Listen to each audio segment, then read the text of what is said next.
Welcome children to another literature session. Today I have chosen a prose piece for you, that's a story, and we will be doing the story The Old Man at the Bridge by Ernest Miller Hemingway. It's a small story.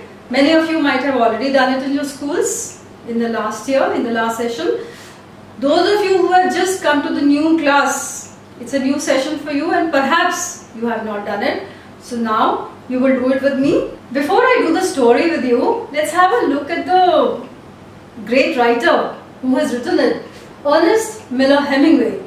He has won the Nobel Prize also for literature and also the Pulitzer Prize. Now Ernest Miller Hemingway was an American writer, journalist, and he was also a keen sportsman, and he was also passionate about the army.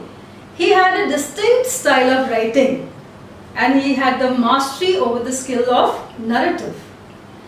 His novel, Old Man and the Sea, won him great acclaim internationally.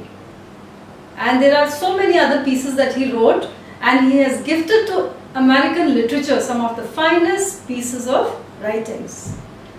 The story that we are going to do is Old Man at the Bridge. There is most certainly a background to every piece of prose or poetry that somebody writes, and so does the story also have a piece of background, the backdrop of the story, where it is set. But I feel we will do the story bit by bit, and as the story progresses, the plot of the story will unfold itself, and this will be especially interesting to those who have just come to the new class and who haven't yet done the story. So we will do the story, and in the story I will tell you where what is important. An old man with steel-rimmed spectacles and very dusty clothes sat by the side of the road. So here we have the title of the story is Old Man at the Bridge, and the very first words of the story are the old man, an old man. So we are introduced to the main character right in the beginning, and he's got steel-rimmed spectacles. Perhaps we can also understand his age at this time. He's, of course, we are told he's an old man and he's wearing steel-rimmed spectacles, also indicate that the age has caught up with him.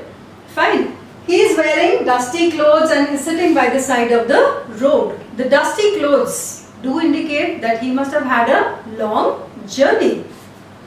There was a pontoon bridge.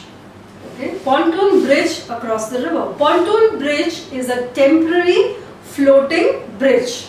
It can be dismantled also. So here we have a pontoon bridge. Across the river in carts, trucks, and men, women and children were crossing it.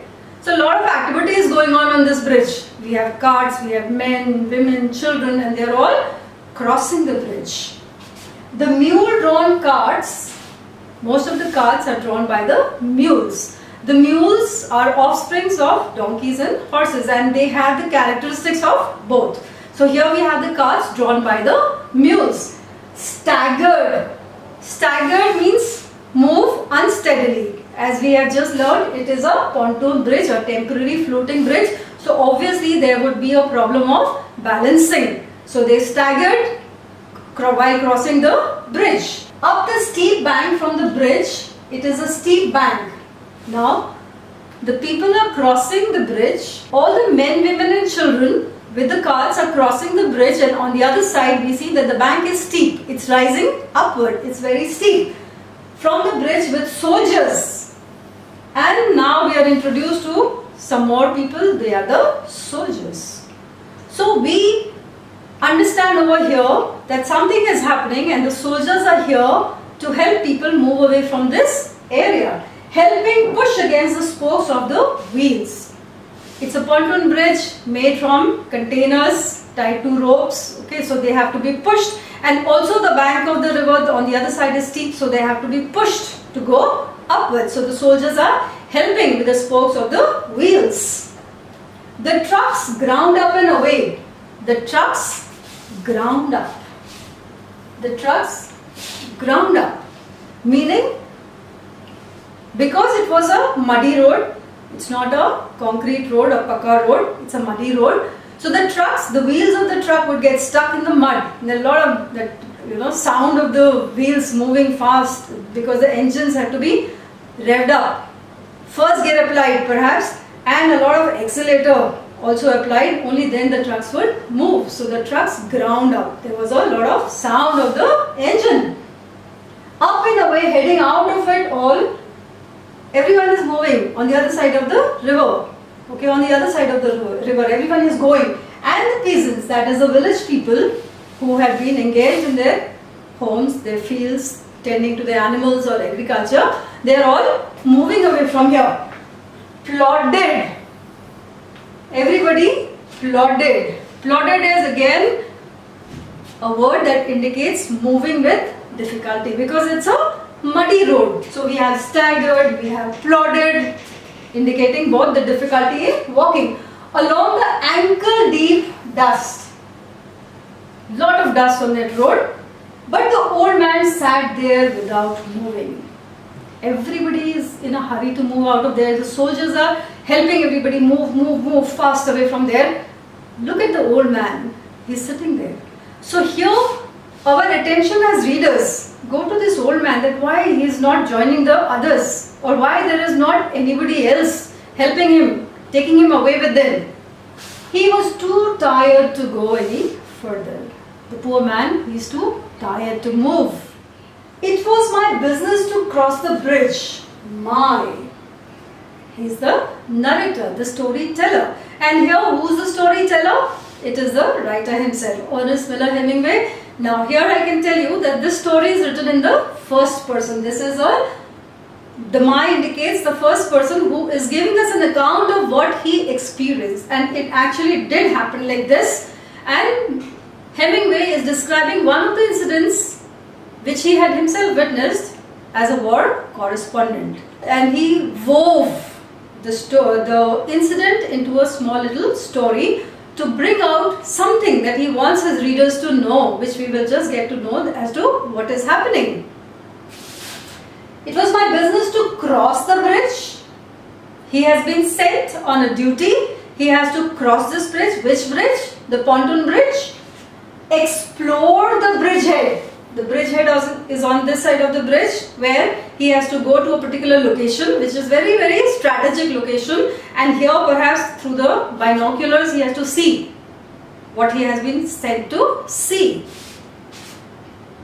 Beyond and find out to what point the enemy had advanced. So what was his job? He had come here specially to see how far had the enemy advanced. So here we understand that some military action is going to take place here.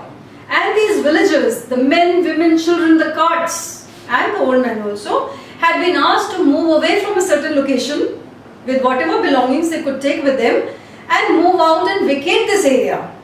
Okay? Vacate this area because some army action is going to take place over here. And this correspondent, or let us say the soldier who is the narrator, has come here to find out the advance of the enemy. I did this and returned over the bridge. Now he came to the side of the bridge, went to the bridgehead, checked the enemy position, and he returned from there also. But what has happened? There was not many carts now and very few people on foot. Now he noticed that most of the carts had moved away. The people had also moved away. But the old man was still there. Sadly enough, the old man is still not in a position to get up and join the others. He is still sitting there. So, just for the sake of talking, he thought that maybe while I am talking to him, he'll be able to get up and walk and cross the bridge along with the writer himself, the narrator himself. So he started a conversation. Where do you come from? I asked him. From San Carlos, he said, and smiled. For the first time we see something different happen here. Otherwise, what was it? It was a very bleak scene. An old man, bridge, people crossing in a hurry, soldiers just pushing them out, to the other side. But here, right now, what has happened? The old man smiled. Why did he smile? Because he mentioned San Carlos, from where he is coming. It is his homeland. His house is there. So the moment he mentions that, the expression on his face changes and he feels so happy to remember. That was his native town, that was his town where he belonged to. And so it gave him pleasure, it really made him happy to mention the name, okay? And he smiled. So this was the reason why he smiled. I was taking care of animals, he explained. Oh, I said, not quite understanding. Now this correspondent was not expecting this further addition to that, He had just asked him, where do you come from? He said, I come from Carlos. He smiled and then he said, I was taking care of animals. So this statement came as an unexpected statement. And the narrator was not able to understand why he connected it here. So the only reaction that the narrator could give was an "oh." And the old man said, yes, I stayed, you see, taking care of animals. I was the last one to leave the town of San Carlos. So here we get some more information about the old man and why he is perhaps sitting here and why he mentioned the animals. Because the thought of his animals having been left behind is torturing him. He's not happy with this fact. And he stayed back in his village as long as he could delay the going part. And the soldiers came to take him away, to literally push him out of the town. He said, I was the last one to leave San Carlos because he did not want to leave his animals. He did not look like a shepherd nor a herdsman. So here the narrator is no surprise. He is talking of animals, but he doesn't look like a shepherd. And he's not even looking like a herdsman. Okay? And he looked at his dusty, black dusty clothes and his grey dusty face. Everything is so sad about him. His clothes, his face and his steel rimmed spectacles. Now, we should not forget that the writer is a correspondent and he has an eye for detailing, for observing all the details. So he has all the details about this old man, his dress, his expression, his demeanor, everything. What animals were they? Now since the old man is so obsessed with his animals, the soldier asks out of curiosity, he says, okay, what animals were they? Various animals. The word various immediately brings to our mind maybe a lot of animals he has. Right? He said and shook his head. Again, he shakes his head because he's feeling the helplessness that he had to leave them behind and what will become of them. He's feeling so helpless. I had to leave them. I simply had to leave them, he says. I was watching the bridge in the African looking country of the Ebro Delta.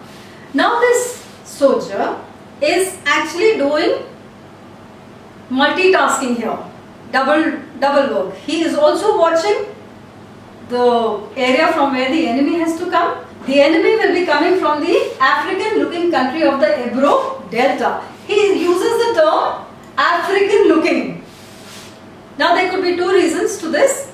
Firstly, the area that he sees is at a distance, maybe in the darkness, which is not so clear to him from this distance, or maybe because it is a delta area, it is more fertile and must be having a lot of vegetation, lot of forested area as we would associate with the country Africa.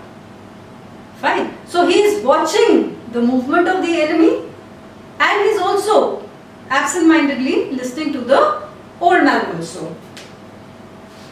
And wondering how long now it would be before we would see the enemy.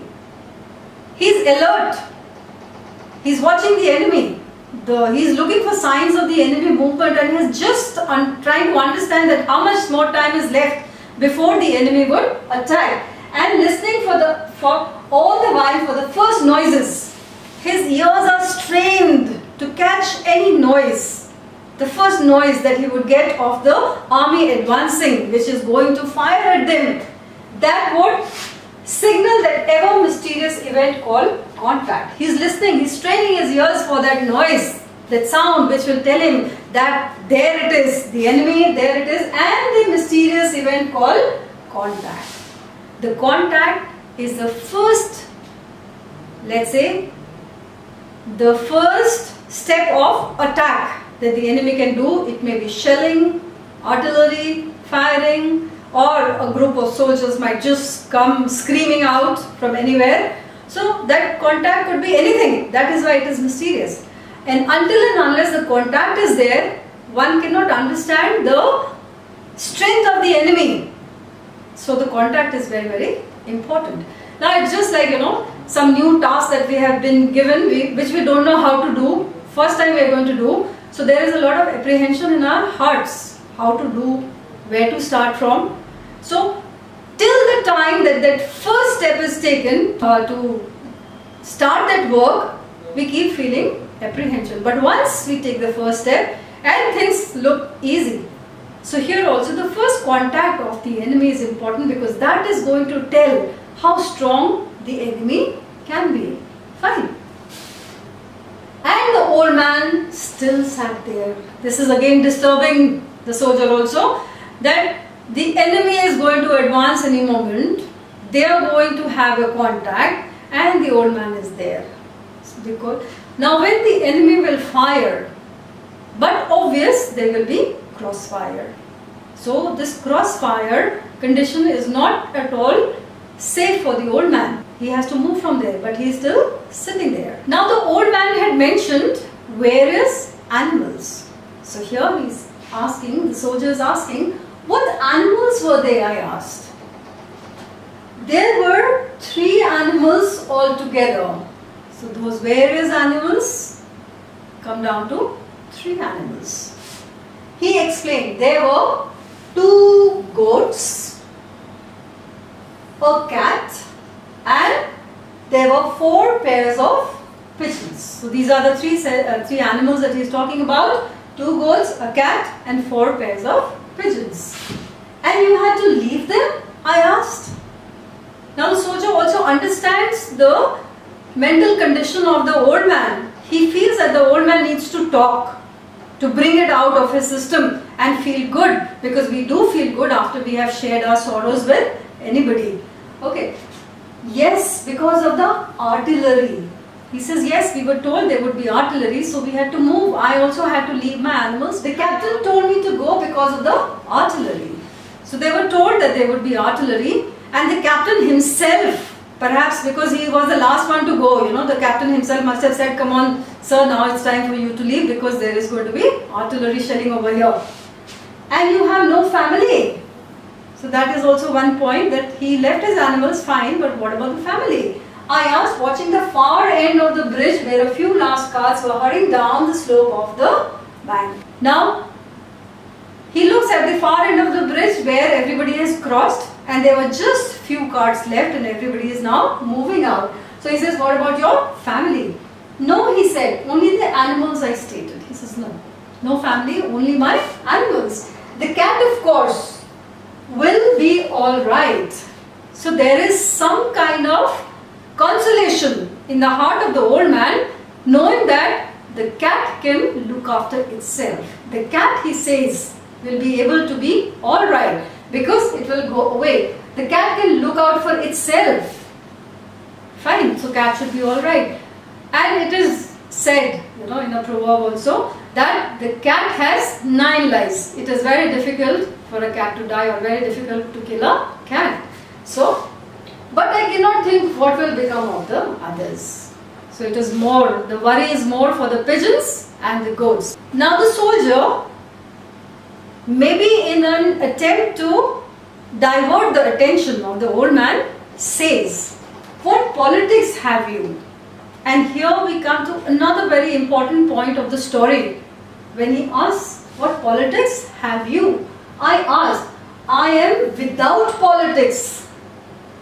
I have no politics. Here politics means which ideology does he agree with, or which philosophy. Every country has a set of 2 or 3 ideologies within the people and the leaders, and sometimes there are clashes because of these different ideologies, that is the different sets of political thoughts. So he says, what is your politics? I am without politics, he says.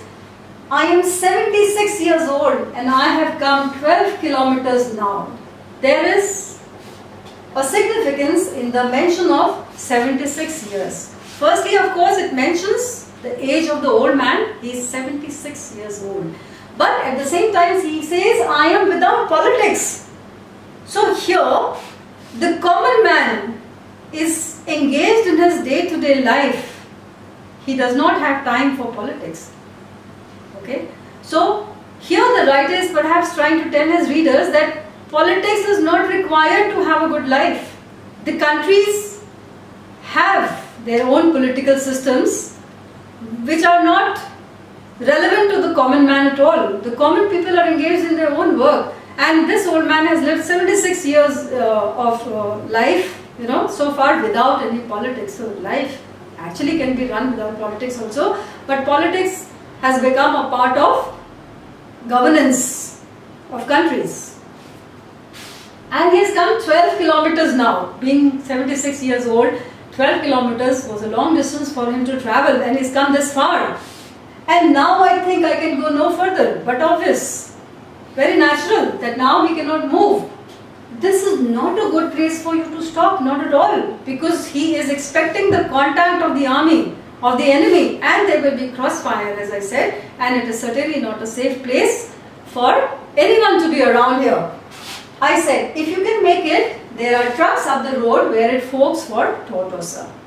He says, you just have to make one little effort. Get up from here, cross the bridge, go up, and you will find some trucks at the point where the road forks. And one road leads to Tortosa. That's all you have to do. From there you will be safe. Just board a truck and you shall be safe. I will wait a while, he said. Now the old man is apprehensive. He's apprehensive because to go away from here would mean that he would not be able to come back at all for his animals. How far he would go away, he himself doesn't know. So he says, I'll wait a while. And at the same time, it can also be because he's old, he's already tired, and he needs a little more rest so that he can get up again and move. I will wait a while and then I will go. Where do the trucks go? Just for his knowledge, he's asking, where will the trucks take him? Where will they go? Towards Barcelona. Barcelona is a city in Spain. I told him, I know no one in that direction. That's another cause of fear, apprehension, that Barcelona is so far. I don't know anyone there. So here we come to another point in the story to understand that the common people have their own home, their surroundings as the entire world for them. That is their world. They perhaps never venture out of there and live their entire lives in that area. So he says, I don't know anyone there. How can he go to Barcelona, an unknown place? I told him, I know no one in that direction, he said, but thank you very much. Thank you again very much. But all the same, of course, thank you for the information, though I don't know anyone in Barcelona. He looked at me very blankly. That's without expression. The old man is so tired, so disoriented here, so disturbed that he has now no expression on his face. And tiredly, he's tired also. And then he said, having to share his worry, he wants to share. He wants to be comforted. That somebody to give him that comfort that don't worry, your animals will be fine. And with someone, the cat will be alright. So he repeats. Being an old man, he has this tendency of repeating things again and again. He is repeating. I am sure there is no need to be unquiet, that is to be disturbed about the cat. But the others, now what do you think about the others? What do you think? So here it is very clear that he wants the other person to tell him something nice, some comforting words. And here it is, why? They will probably come through alright. He says, fine, yes, I do feel they will be alright. You think so?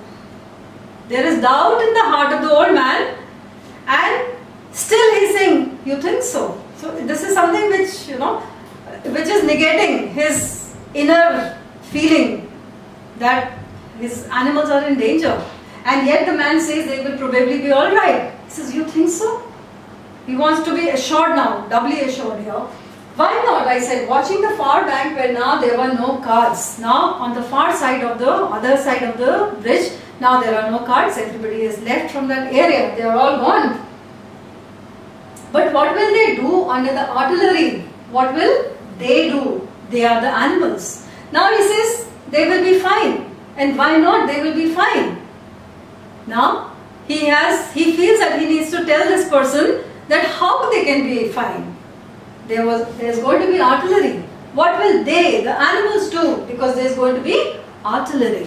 He says, the shelling from the guns. And when I was told to leave because of the artillery, and the soldiers had come, the captain had come, and we were all asked to leave, vacate the area, because there was going to be shelling. So how can the animals be safe? How can you tell me that my animals will be safe? The soldier is really feeling sympathetic for the old man, and he continues to engage him in conversation in the hope that he will get up and start walking with him, and he can walk along with him to the other end of the bridge.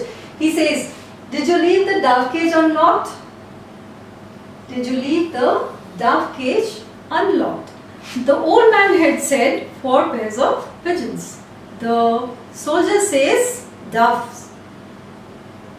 So there could be a slip of tongue. For the soldier, perhaps there is no difference in the pigeons and the doves. Or at the back of his mind there was the thought of peace and harmony which should be there instead of the war, because he is looking for, no soldier would want to go for a war. Okay, so maybe he speaks dove because the dove was in his mind. He says, "Did you leave the dove cage open?" I asked, "Yes." So that's a good sign. Don't you worry about your birds. Then they will fly, because they do have wings and they will fly. Yes, certainly they will fly. So this is known to the old man also.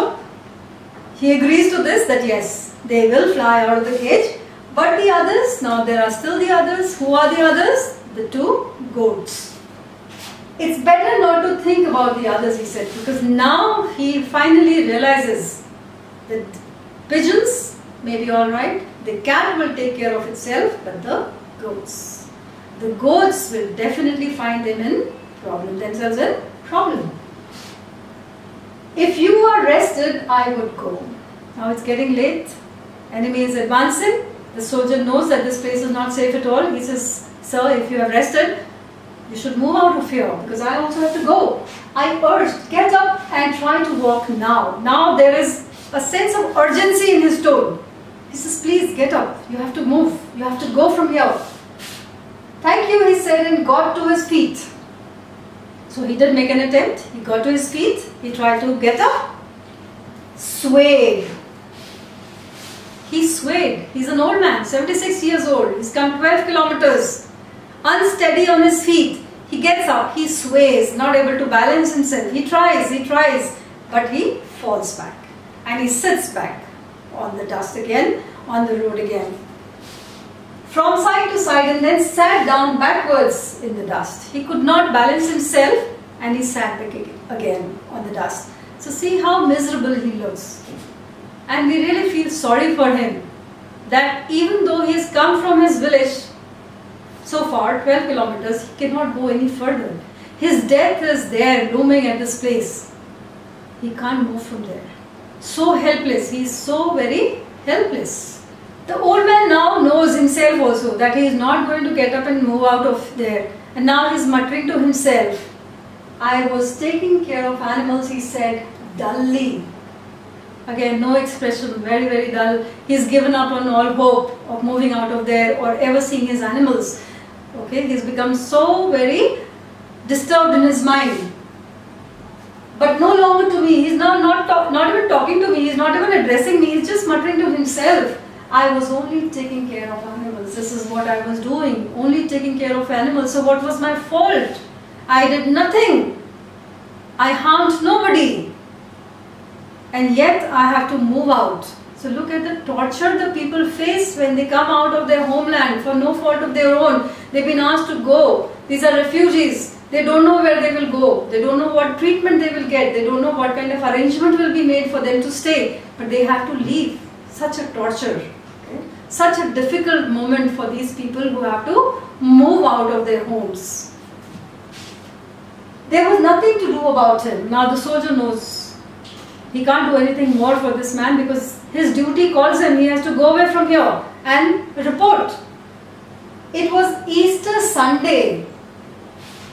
Here we have an irony here. It was Easter Sunday. Easter Sunday comes after Good Friday.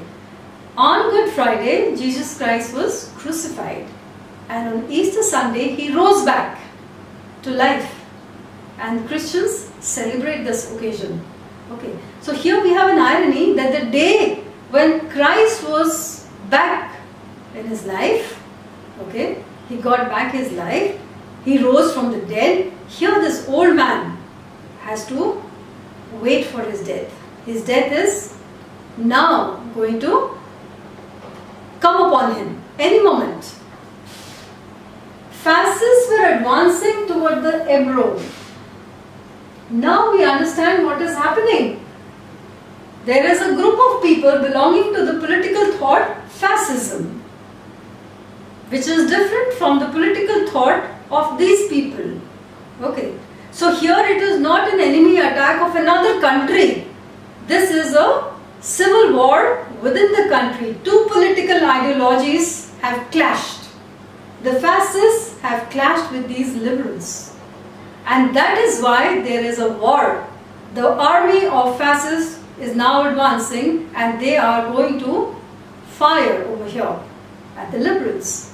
Okay, so the fascists were advancing. Now we understand the backdrop of the story, as I said, that the plot will unfold itself. Here, the occasion of the story is the Civil War, the Spanish Civil War.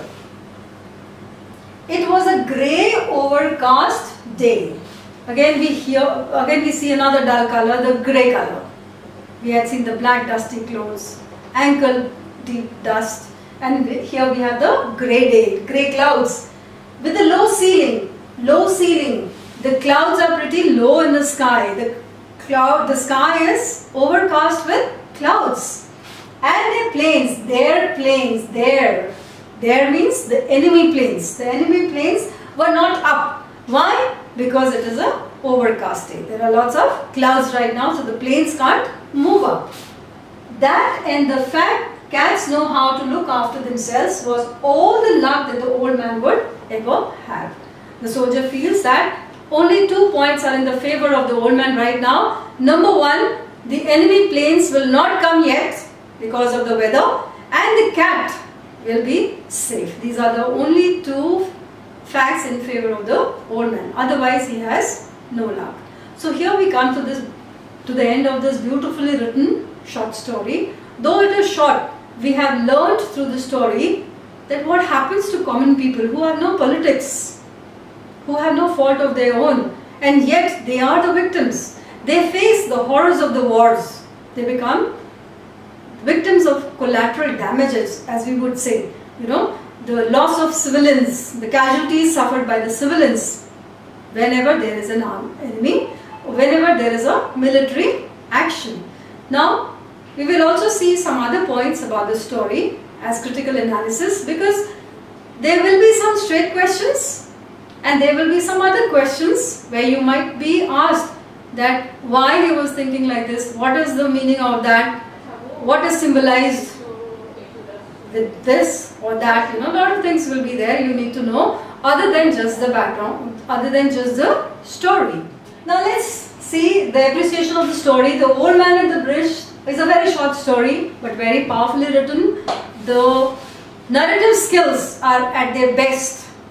He has used a very small incident which he witnessed in his life and gave it such a big transformation. He has discussed a very, very profound, you know, topic of the horrors of the war through this story. We meet the old man, the main person of the story, and we see that how this man suffers in his mind, and he is old also and he is not able to move away from there. In the entire story, we understand that there is military action that will be taking place, and of course the old man will be a victim of it. He is already a victim of it, and the war will be there, yet there is no drop of blood shown. So this is the beauty of the story. This is the beauty how Hemingway has presented this story. The story is written in the first person, as I said. This is an incident which he himself had experienced during this Spanish Civil War. The story moves around certain themes: theme of war, displacement, fear of impending death, which the civilians, the common people feel. There is depression and resignation. When they don't find a way to escape, there is depression, there is resignation, there is depression also because they are leaving their homes and going to some unknown place. Right? Panic, anxiety, what will happen? What next will they get to see there? And at the same time, there is love for homeland. The old man, with his smile, showed that how much homeland means, okay, how much it means, and love for animals, his compassion for his animals. Many a times a question is asked, do you think that the title of the story is appropriate? Yes, it is appropriate. The title of the story is Old Man at the Bridge. Right at the beginning of the story, we are introduced to the old man. Lot of activity happens on the bridge. The old man is still there. The soldier crosses the bridge, goes to the bridgehead, inspects, returns. The old man is still there. They have a conversation. The soldier has to leave and the old man is still there. He is still there when the story ends. So it's a very, very appropriate title. Language, I have already said that he has used very beautiful, simple language, and he has laid an example for literature writers that even simple language can be so effective. Right? The style is clear, intelligible, all the readers are able to understand, okay, and yet through the story we understand the seriousness of the situation. The plot is woven in such a way that everything is clear, crystal clear to the readers. Now the story has a lot of symbolism. Here we have the old man who is symbolic of collateral damage. The collateral damage meaning the civilian casualty that occurs during a war or a military action, be it a war with another country or any civil war. The civilians have no fault of their own, they have no politics, and yet they are victims. Then we have the bridge. Bridge is very important. We normally say, I have come to the bridge. The bridge means an area which is full of uncertainties. That the bridge indicates uncertainties. The people are crossing the bridge but they don't know what lies on the other side for them. The two enemies are going to attack. The two enemies are going to fire at each other, but yet nobody knows who will be the winner of this particular battle. Then there are pigeons and doves. The pigeons mentioned by the old man will fly away, meaning the refugees have to leave their homes in the hope that they will be safe somewhere. Then the soldier had mentioned doves, because doves are a symbol of peace and harmony. Peace and harmony that should be restored. Maybe after the firing is over, maybe after the war is over, or maybe when the two parties reconcile, peace has to come back. The cat. The cat is a symbol of independence. It symbolizes all those people who are ruthless. Maybe, street smart, who can move out of any difficulty and save themselves. They are those crafty people, clever people. So cat symbolizes that nature. Then the goats, of course. The goats are sacrificial animals, and here maybe there was a reason to include the goats in the story, because the goats indicate those animals who are used for sacrifices, who are never able to defend themselves, never able to protect themselves. The civilians here are the goats who are not able to defend themselves and who for no reason, have no fault of theirs, have to move out of this area because of this military action. Now there has to be a message for the readers which the writer wants his readers to understand and agree with him. The reason is very clear to everyone, that we must understand that wars bring no good to anybody. wars only bring bloodshed, sorrow, depression, death, nothing else. There is no good to it. So we have to understand this and start opposing wars. This is what he wanted his readers to understand. So this is the end of the lesson today. I do hope that I made it simple enough for everyone to understand. As I said, especially for the students who have just come to their new classes. And I do hope that you will be able to write answers, though that will be said to you out of this story. So until my next video, have a nice time, take care of yourselves.